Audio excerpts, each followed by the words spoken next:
नमस्कार मित्रों, मैं हूं अंजनी शर्मा और आप देख रहे हैं सालासर न्यूज़। इस वक्त हम मौजूद हैं वापी के इस्कॉन मंदिर में, जहां पर आज विद्यार्थियों को लेकर के एक प्रोग्राम का आयोजन किया गया था। तो यहां बहन जो प्रोग्राम के हैंडल कर रही हैं, वो बहन से ही पूछेंगे कि आखिर ये विद्यार्थियों को लेकर के जो प्रोग्राम किया गया है उसका मूल उद्देश्य क्या था, किस पर्पज़ से बच्चों के लिए आयोजन करवाया गया था। हरे कृष्णा, मेरा नाम है सनातन विशाखा देवीदासी। ये जो प्रोग्राम हुआ है जन्माष्टमी के उपलक्ष्य में बच्चों को कुछ एक्टिविटी कराने के लिए हमने ड्राइंग कंपटीशन रखा था, जिसमें जो सारे टॉपिक्स थे वो भगवान कृष्ण के रिलेटेड टॉपिक्स थे, जिससे बच्चे कृष्ण भावनामृत हो सके। आजकल बच्चे कहीं ना कहीं गलत कामों में बिजी हुए हैं, मतलब या मोबाइल में टाइम पास करेंगे या टीवी में टाइम पास करेंगे, वो अपनी संस्कृति को जानने का प्रयास नहीं कर रहे। तो एक ऐसा मौका है जिसमें हम बच्चों को ये जो माध्यम है जिससे बच्चे थोड़ा सा कृष्ण के विषय में और चिंतन करेंगे। क्या होता है कि जब हमारी इंद्रियां भगवान की सेवा में लगती है, जैसे आँख, नाक, कान, तो हम उनके बारे में बार बार सोचते हैं। तो बच्चे कब से इसका प्रैक्टिस कर रहे हैं, जब लगभग 1 महीना हो गया, तो बच्चों के अंदर थोड़ा सा कृष्ण भावनामृत विकसित हुआ है। तो जैसे कि ये जो आप लोगों ने प्रोग्राम किया है, बच्चों को ड्राइंग कंपटीशन शायद रखा हुआ था, तो ड्राइंग कंपटीशन को लेकर के फिर क्या यहाँ से सर्टिफिकेट वगैरह प्रोवाइड कराई जाती है? जितने भी बच्चे हैं वो सबको सर्टिफिकेट, साथ में एक छोटी सी गिफ्ट भी दे रहे हैं, क्योंकि कोई भी बच्चा निराश नहीं होना चाहिए। इसमें स्वाभाविक है कि कुछ बच्चे फर्स्ट, सेकंड, थर्ड और कंसोलेशन प्राइजेस जीतेंगे, लेकिन कोई भी बच्चा नाराज ना हो या दुखी ना हो, है ना, और निरुत्साही ना हो। इसके लिए हम हर बार कुछ ना कुछ उनको बच्चों को गिफ्ट देते हैं। तो सर्टिफिकेट भी दे रहे हैं, पार्टिसिपेंट सर्टिफिकेट, और जो रिजल्ट है वो राधाष्टमी के दिन डिक्लेयर करेंगे इनका। तो क्या ये हर साल कराया जाता है और हर इस्कॉन मंदिर पर कराया जाता है या वापी में पहली बार? ये हर साल ही होता है वापी में। साल में इस तरह से बच्चों के अलग अलग कंपटीशन होते हैं। 2013 से लगातार हो रहा है और दूसरे इस्कॉन मंदिरों में भी होते हैं, लेकिन कुछ लोग जैसे जन्माष्टमी को ना करा के कोई और समय पे कराते हैं, लेकिन हर इस्कॉन मंदिर में इस तरह से बच्चों के प्रोग्राम होते हैं। तो लगभग अभी वापी में तो पहले इस्कॉन मंदिर नहीं थी, और कितना समय लगा हुआ है मतलब मंदिर को यहाँ पे रिपेयर करते हुए, बनाते हुए, और नव निर्माण कब तक हो जाएगा कंप्लीट, ऐसा कुछ? 2006 में वापी में यहाँ प्रचार चालू हुआ था इस्कॉन मंदिर से, मीरा रोड से, और यहाँ से प्रचार होने के बाद हम जैसे लोग, कुछ लोग जुड़े और बाद में बढ़ता गया, और आज पहले फिर हम लोगों ने बंगलों में मंदिर का निर्माण किया, फिर आज ज़मीन मिला है तो यहाँ पे मंदिर, भव्य मंदिर बन रहा है। आपने देखा होगा ऑलरेडी मंदिर है, लेकिन अभी जो बड़ा मंदिर है उनका निर्माण चालू है। तो लगभग ऐसे देखें तो समय तो काफ़ी हुआ, लगभग 15 साल जैसे हो गए, लेकिन यहाँ पे मंदिर का निर्माण होकर 7 साल हो रहा है, 7 साल हो गया। देखा जाए तो अभी कल जैसे कि जन्माष्टमी का महोत्सव है, तो उसको लेकर के क्या तैयारियां हैं आप लोगों की? हाँ, यहाँ पे विशेष तैयारियां चलती है। जैसे हम लोग तो 2 महीने से तैयारियां कर रहे हैं। अभी भी आप देखेंगे तो यहाँ पे जितना भी सजावट है, जितना प्रसादम है, और जितने भगवान के हार या जो भी कुछ बनता है, वो सब कुछ भक्त लोग करते हैं अपने हाथों से। सब लोग इस तैयारियों में लगे हुए हैं। तो ये तैयारी तो बहुत दिनों से, लेकिन कुछ तैयारी होती है जो कुछ समय से पहले की जा सकती है। तो आज धूमधाम चल रही है हर जगह पे। ये पूरा मंदिर सजाया जा रहा है भक्तों के द्वारा, और ये सारा काम भक्त मिलके ही करते हैं। जैसे देख रहे हैं तो मंदिर का प्रांगण तो काफ़ी बड़ा है, काफ़ी स्पेस है, तो इतने भक्तगण कौन कौन से लोग, या फिर संस्था कोई है आप लोगों के साथ में टाई अप है, या फिर जो भक्त यहाँ पर आते हैं वही लोग आपकी मदद करते हैं? हमारे साथ जुड़ा हुआ बहुत बड़ा कम्युनिटी है, बहुत ज़्यादा भक्त लोग हैं जो कंटिन्यू जुड़े हुए हैं, जो सारे नियमों का पालन करते हैं, और वही लोग सब ये सेवा करते हैं। और भी लोगों को इसमें हमने ऐड किया हुआ है, मतलब जैसे कुछ लोग फेस्टिवल में अपनी मर्जी से सेवा करना चाहते हैं तो अपना नाम देते हैं, उनको फिर हम लोग सिखाते हैं, तो वो लोग ये सब में जुड़ते हैं। और बहुत बड़ा मतलब कम्युनिटी है हमारा, बहुत ज़्यादा लोग। जैसे कि अभी आपने बताया कि काफ़ी भक्तगण हैं और सभी नियमों का पालन करते हैं, तो थोड़ा सा हम अपने दर्शकों को बताना चाहेंगे कि आपके माध्यम से कि कौन से नियम होते हैं, क्या कुछ छोटे मोटे नियम बता सकते हैं? हाँ, जैसे ऐसे देखें तो ये नियम सबके लिए ही होना चाहिए। इस्कॉन मंदिर में जो भी व्यक्ति जुड़ता है, हम लोग किसी को कुछ भी छोड़ना या जैसे कुछ बुरी आदतों को छोड़ने के लिए जबरदस्ती नहीं करते हैं। जब हम किसी चीज़ को अपनाते हैं, अपने आप शुद्धिकरण चालू होता है।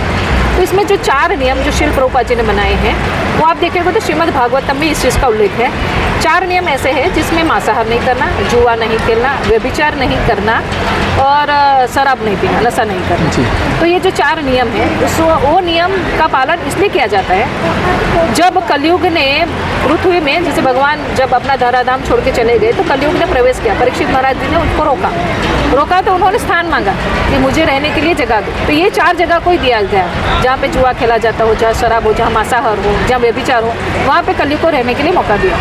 तो परीक्षित महाराज जी को कलयुग बोलते हैं कि ये 4 तो आपके राज्य में है ही नहीं, तो कैसे रहूँ? तो बोलो और एक स्थान दो। तब उनको सोने का स्थान दिया गया कि आप गोल्ड में भी रह सकते हो, मतलब गोल्ड मीन्स कैसा, अधिक अपने ज़रूरत से ज़्यादा अधिक इकट्ठा किया हुआ धन। तो इस्कॉन में भी इन 4 नियमों का पालन है, जिससे कलयुग का प्रभाव हमारे ऊपर कम पड़े।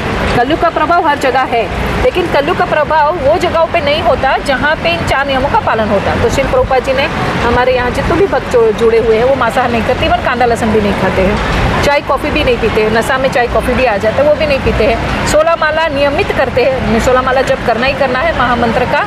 और स्वाभाविक है ये सारे जो 4 नियम है, चाहे वो व्यभिचार हो, मांसाहार हो, नशा हो या जुआ हो, ये सभ्य समाज में भी वर्जित है। जो सभ्य समाज माना गया वहाँ पे ये चीज़ होती नहीं है ना। अगर किसी को पता है कि वो मांस खा रहा है तो वो मांस खा के तुरंत मंदिर में नहीं जाएगा, उसको पता है कि ये अच्छा नहीं है ना। जो नशा करता है उसको खुद को भी पता होता है कि नशा अच्छी चीज़ नहीं है। तो इस 4 नियम का, और मेरे ख्याल से तो ये नियम सब अगर पालन करें तो जितना भी जो पाप बढ़ रहा है ना वो कम हो जाएगा। बहुत बहुत धन्यवाद मैडम।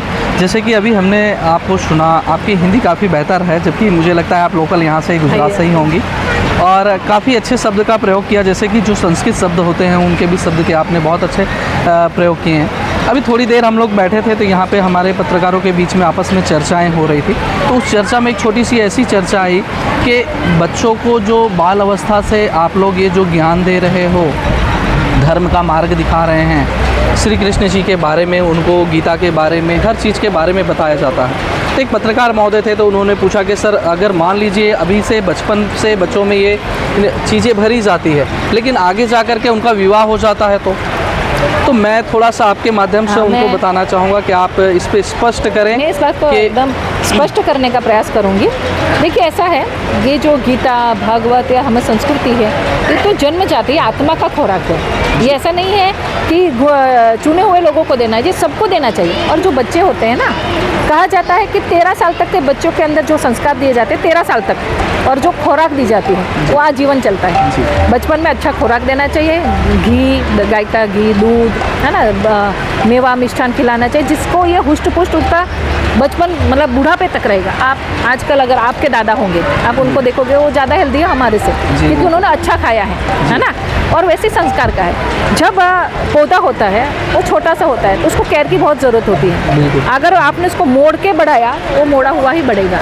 अगर आपको उसको तो वही समय पे अच्छी खुराक, है ना, अच्छे धूप की, पानी की ज़रूरत होती है, और लोगों से बचाने की भी ज़रूरत होती है। जैसे कुछ जानवर उसको हार्श ना करें। एक एज के बाद उस पौधे को आपको ध्यान देने की ज़रूरत नहीं, फिर आप उसको पानी नहीं पिलाने जा सकोगे, ज़रूरत भी नहीं है। क्यों? वो अपने आप ज़मीन से पानी लेगा। वैसे ही बच्चों के अंदर बचपन में संस्कार देना जरूरी है। अगर आपने बचपन में संस्कार दे दिया, हो सकता है देखिए बच्चे जब 10th 11th 12th में आएंगे वो बहुत बिजी हो जाएंगे, क्योंकि आज का आपका एजुकेशन इतना ख़राब है, वो बच्चों के ऊपर बोझा हो चुका है, मतलब एक जॉब जैसा बच्चों के अंदर बर्डन है। तो ये जो बच्चे हैं, हो सकता है कि ये जो कृष्णा भावनामृत है ये इससे वो थोड़े से अलग हो जाएंगे। जैसे वो अगर बचपन में जॉब कर रहे थे, अब जॉब नहीं कर पा रहे, या बुक्स पढ़ी थी वो नहीं पढ़ पा रहे, कोई दिक्कत नहीं, क्योंकि बचपन के दिया हुआ है ना, ये कभी मिटेगा नहीं, है ना। तो जब उसके जीवन में कोई ऐसी मुश्किलें आएगी, है, तो आजकल जैसे बच्चे क्या करते हैं, आत्महत्या कर लेते हैं, या शराब पिएंगे, या गांजा चरस में फंस जाएंगे।